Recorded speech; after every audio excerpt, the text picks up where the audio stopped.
ഉറപ്പിച്ച പാളത്തിനുമേൽ ചെറിയ മണിയടി ശബ്ദത്തോടെ അത്ര വേഗതയിലൊന്നും അല്ലാതെ നീങ്ങുന്ന ചെറു ട്രെയിൻ. അതുകൊണ്ട് തന്നെ നഗരക്കാഴ്ചകൾ പതിയെ ഫ്രെയിമിലാക്കിയാണ് പോക്ക്. കൈ കാട്ടിയാൽ നിർത്തിത്തരും. പ്രത്യേകം സ്റ്റോപ്പുകളില്ല. കയറേണ്ടവർക്ക് കയറാം, ഇറങ്ങേണ്ടവർക്ക് ഇറങ്ങാം. പറഞ്ഞു വരുന്നത് കൊൽക്കത്തയിലെ ട്രാമുകളെ കുറിച്ചാണ്. കൊൽക്കത്തയുടെ മുഖമുദ്രയാണ് ട്രാമുകൾ.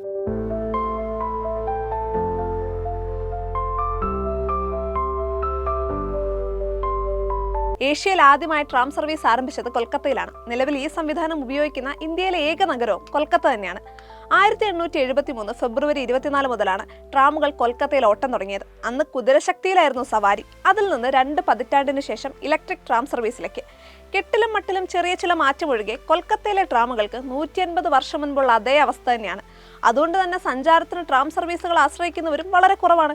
വേഗതയാണ് പ്രധാന പ്രശ്നം. അന്നും ഇന്നും ഉച്ചഴിയുന്ന വേഗത്തിലാണ് ട്രാമുകളുടെ സഞ്ചാരം. അതുകൊണ്ട് തന്നെ നഗരത്തിലെ ഗതാഗതക്കുരുക്ക് വർദ്ധിക്കുന്നതിന്റെ പഴിയും ട്രാം സർവീസുകൾക്കായി. 2 ക്യാബിനാണ് ട്രാമുകൾക്കുള്ളത്. മുന്നിൽ ഫസ്റ്റ് ക്ലാസും പിന്നിൽ സെക്കൻഡ് ക്ലാസും. എന്നാൽ 2013 ഫസ്റ്റും സെക്കൻഡും ക്ലാസുകൾ എടുത്തു മാറ്റി ഒറ്റ ക്ലാസ്സാക്കി. ഒരു ക്യാബിൻ മാത്രമുള്ള ട്രാമുകളുമുണ്ട്. 6 രൂപയാണ് ട്രാമിലെ മിനിമം ചാർജ്. ഇപ്പോഴും കൊൽക്കത്തയിലെ ഏറ്റവും ചിലവ് കുറഞ്ഞ ഗതാഗത ഉപാധി ട്രാം തന്നെയാണ്. കുറഞ്ഞ ചെലവിൽ യാത്ര സാധ്യമാകുമെന്നുള്ളതുകൊണ്ട് മാത്രം ഇന്നും ട്രാമിനെ ആശ്രയിക്കുന്ന ചെറിയൊരു വിഭാഗം യാത്രക്കാരുമുണ്ട്. നിറം മങ്ങിയതും തിരക്ക് തീരെ ഇല്ലാത്തതും അവിടെ എവിടെയായി പൊട്ടിയതും തുരുമ്പെടുത്തു തുടങ്ങിയതുമായ ട്രാമുകൾ പണ്ടത്തെ പ്രതാപത്തിലല്ലെങ്കിലും ഇപ്പോഴും കൊൽക്കത്ത നഗരത്തിന്റെ അഹങ്കാരം തന്നെയാണ്. കൊൽക്കത്തയിലേക്ക് എത്തുന്ന സഞ്ചാരികളുടെ ടു ഡു ലിസ്റ്റിൽ ട്രാം യാത്ര ഒന്നാമത് തന്നെ ഉണ്ടാവും. കടുത്ത നിറങ്ങളുടെയും ദീപങ്ങളുടെയും അകമ്പടിയിൽ കൊൽക്കത്തയുടെ തെരുവോര കാഴ്ചകൾ ട്രാമിലിരുന്ന് ക്യാമറയിൽ പതിക്കണമെന്ന് ആഗ്രഹിക്കാത്തവരുണ്ടാവില്ല.